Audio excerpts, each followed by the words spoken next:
Welcome back to Retire Too Soon. It might be a beautiful 80 degrees here in Alaska, but we're always thinking about winter. And today, we're going to replace the engine block heater.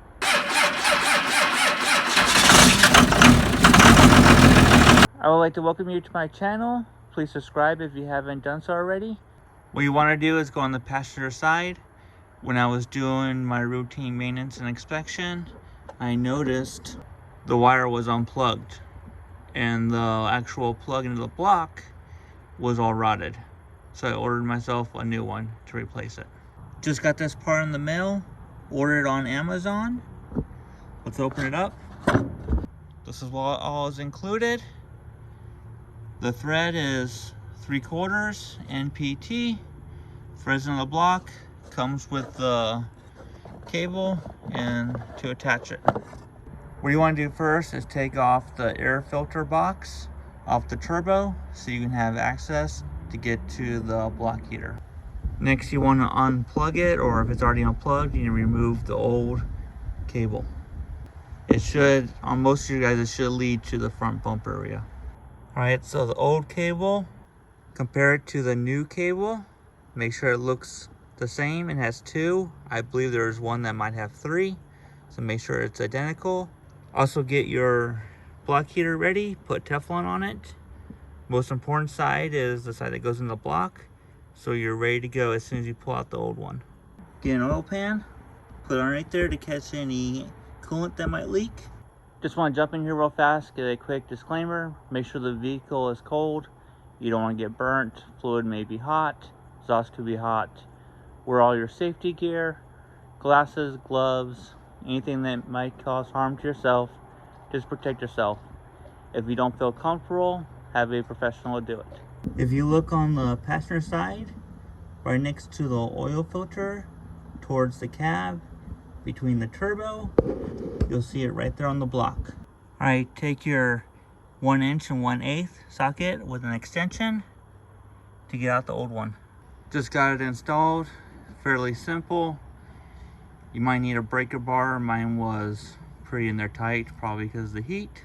Here's the old one. I'll give you guys a better look at it in a minute. That's how much fluid I lost. I would have lost probably about half of that, but I tried to stick it in backwards. So make sure you have it in the right direction and you won't lose that much. I don't know, maybe it's about a half a cup. It's not that much. So it looks like the same wattage. Looks like 750. That's when I took off. I don't know if you can see in there, it's pretty rotted away. That's why I had to replace the whole thing. And it's best to do it now than trying to do it when it's -40 outside. And obviously my truck really didn't need it because I guarantee it wasn't working last winter. But I have it winterized with a lot more than just a block heater. Next, you want to install the new cable and reroute it how the OEM was routed. Alright, once you get done routing the wire, mine goes into a surge protector because I have multiple things to heat. I have the oil pan, I have the transmission pan, I also have a Trico charger for the batteries, and I also have the one for the block heater, which I just installed.